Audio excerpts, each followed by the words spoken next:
darf ich Sie noch einmal sehr herzlich hier begrüßen im Allianzstadion nach dem 350. Wiener Derby und das Wort gleich an unseren Trainer Johannes Hoftorp geben, Coach. Disappointing afternoon for all in green and white. What were the main reasons you think that we've lost today this derby? We concede the 2 goals that we do. That makes a huge change to the game. I see a game that is very, very tactical, very tight and locked. I don't count any big chances for any of the teams for 90 minutes. But unfortunately, again, we concede these goals that comes from I'm close to saying out of nowhere. But of course, there's, especially on the first one, a lot of things that we have to do much better. So, I'm heavily disappointed here. Thank you. Eure Fragen bitte, wie immer, kommt ein Mikrofon und wie meistens wird wahrscheinlich Johannes Bauer beginnen. Nein, Rainer Breitenschlager bitte, Kronenzeitung.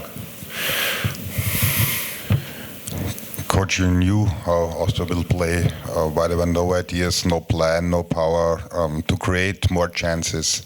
Of course, how the game went and the goals you conceded, but there was never the feeling of the energy and the power, the ideas to change something, to force chances. No. And to be honest, I think first half is probably okay. I think we do what we have to do. Of course, when you concede after 8, 9, 10 minutes, something like that, against a team that will be low defending from the start, then it probably gets even more difficult. And I think you could see that, and we could see that. First half is okay, not more than that. And we get the situations we want. Second half, we struggle to show quality and competitiveness. I think we play too slow, and sometimes we play too direct, and we didn't manage to get the situations in and around the box that we have to and that we need to. And then obviously the second goal come from that corner kick situation, makes it close to impossible, if not very, very difficult. So I agree. Danke, jetzt Johannes, bitte. Erste Reihe, Johannes Bauer, Lola. Both goals conceded through the air, through situations with a high ball. You have probably the tallest defenders in the whole league. How can this happen? Yeah, I'm not satisfied because again, we have the same amount, or at least close to, of corner kicks and free kick situations around their box, but we struggle to get the maximum out of it. We struggle to create chances from it, and it seems like at the moment that when we have to defend these set pieces against us, it doesn't take much for them to create something in the box. To be absolutely honest, I haven't seen the second goal yet, so I don't know the details in the situation, but it's 100% something where we need to improve, and we do it fast because, of course, against a team like Austria today, where they don't come with too much in open play, it's these situations that you simply have to do so much better. But sometimes it's not just about being tall, it's also about being clever in the way that you defend it. So from having seen it one time in open play, I think it's also a matter of that. I know that there's a small margin in those situations like the foul against Jannes Horn. But I think those situations might have a chance to bring some fire in a derby, in a team. But this didn't happen today. Why not? Yeah, unfortunately, we lost him through that tackle, which is not ideal that we have to make a substitution so early in the game and have to change not the game plan, but have to change our positions a little bit because he's out and that is not ideal so early in a game. Of course, I think actually we come back okay from it in first half. Like I said, it's more the second half that really that's really bad in many ways, because I think we struggle to show the fight and the competitiveness and the desire just to create something. We know that it's when we play against 11 players on their own half, we have to deliver some more balls into the box and take care of second balls and the balls that drops down in the box, take care of them. But I don't think we were even close to be pushing really enough. First half, like I said, is okay. It's the second half, I think, is a big disappointment. While I do know that there's still a round to play, the possibility of a Europa Cup playoff is pretty high right now. If this happens, how to get the team together for another 2 games when everybody thought, okay, the season will be over in a few weeks. Still very much a lot on the brink. Yeah, and I don't hope any will think like that. Of course, we have a first game to take care of on Sunday, where we again have absolutely everything to play for. And no, we don't have it in our hands, but I think we have to get a win and then see how it goes. That's the first priority. If it then becomes into playoffs, I don't want to hear any excuses about people or anyone else thinking about the season could be over, because the team and everyone around it, including us, have shown that this season is a season with a lot of ups and downs and really, really difficult to expect something. So I really don't hope that that's the mindset of anyone. And if we have to go through the playoffs, then that's where we are, and that's what we have deserved. And then we have to, show our best in these games. Danke sehr. Bitte ganz nach hinten zum Thomas Muck.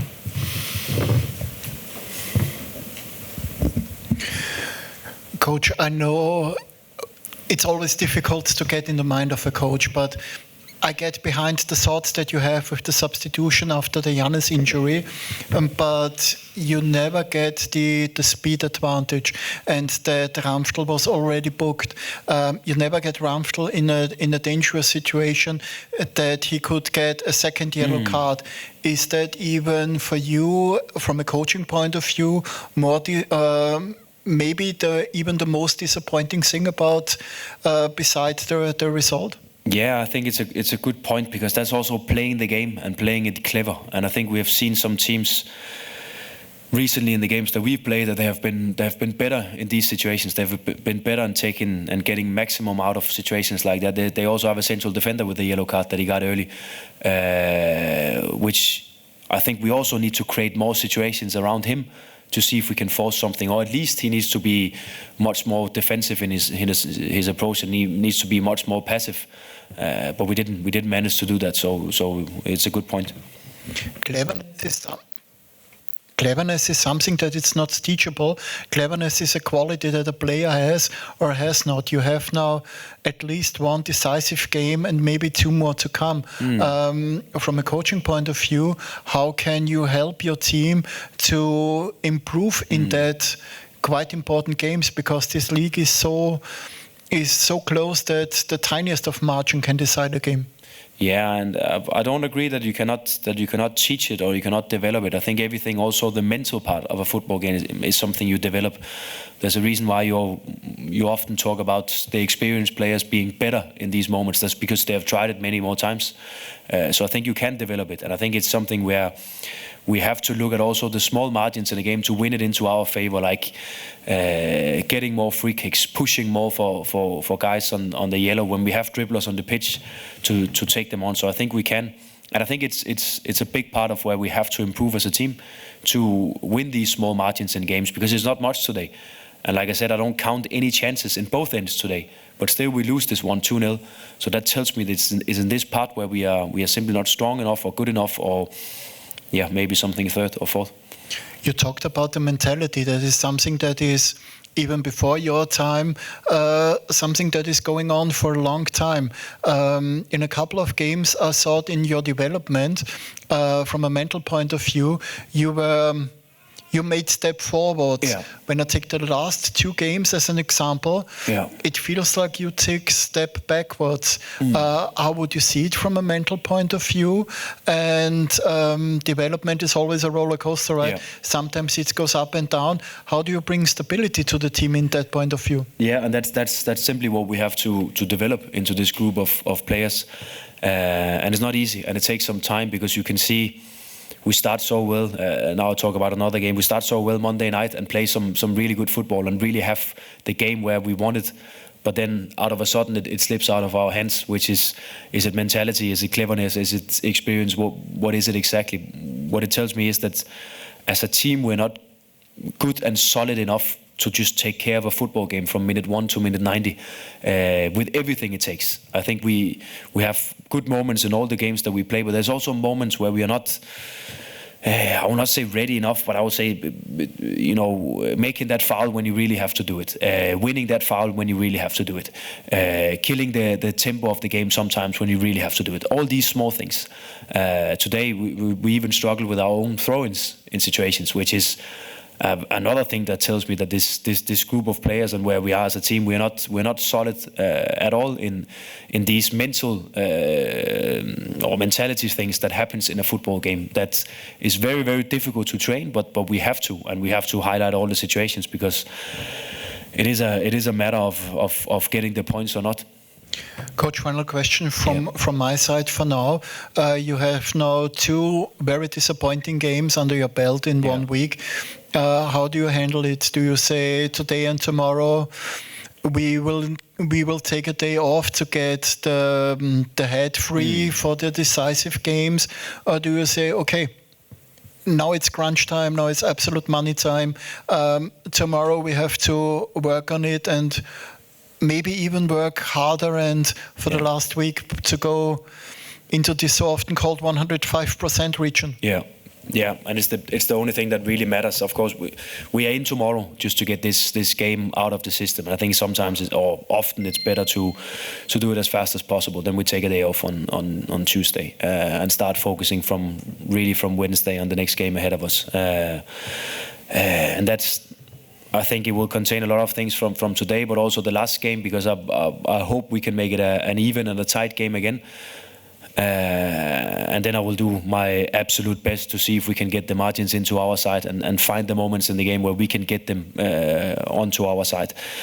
So that's where my mindset is for now. But yeah, like you said, it's there's also a matter of how much information you can take in when you just have lost a game like today. So it's also about giving the time and space to get the negative thoughts out and then find the right moment to start working on the next. Danke. Dann bitte noch einmal auf die andere Seite zu Alex Huber von Korea. Coach, I was seeing what you have done from day one, and you have all the time been very optimistic. So on this night, do you have to admit that maybe you have to be too optimistic about the strengths in this squad, especially the offensive strengths and the mentality? No, I don't think I am, because I think the only thing that matters in football and you work with a team is to be optimistic and positive around the development. I also have to be realistic and say that what we have seen in what we've played in the Meistergruppe 9 games is that we can be very, very good, but we can also be the opposite. And that tells me there's a lot of work ahead of us. There's a lot of work in the future to make this group of players much more consistent, and it's not something you can do overnight. It will take a little bit of time to do that, but it's a big thing for me and for us. Of course, you asked me on a day where we just lost the derby, so even my thoughts are not too optimistic today. It's probably the worst experience I've had so far with this team in terms of emotions and feelings. But that will not affect the way that we work, and it will not affect the way that we will do our absolute best to improve this team and develop this team. And do you think that Jannes Horn will come back? I don't know. I haven't spoken to him, and I haven't spoken to the physical department yet. So it was difficult for me to see from my ankle what really happened in the tackle. So that's something we take later this evening. Hopefully he is back on pitch again next week. And last question, you told us how disappointing the second half was. Why did you not try to change a little bit with some more changes? Because there was only 3 new players. Yeah, because I think what we needed was probably more offensive players. So I think we brought them on. We brought Nicky early on, so we had Jussi, we had Erci, we had Kuliksen available. Could we bring one more? Yeah. Maybe. I think we tried many things, but sometimes it's also about giving them a little bit of time in there to find get themselves into the game. And if you start to change too much and too early, sometimes you completely lose that flow you try to create. But I agree, we didn't find the flow. So should we have changed earlier? Should we have changed different? That will definitely be also my reflections when I unfortunately have to look the game through again this evening. Dankeschön.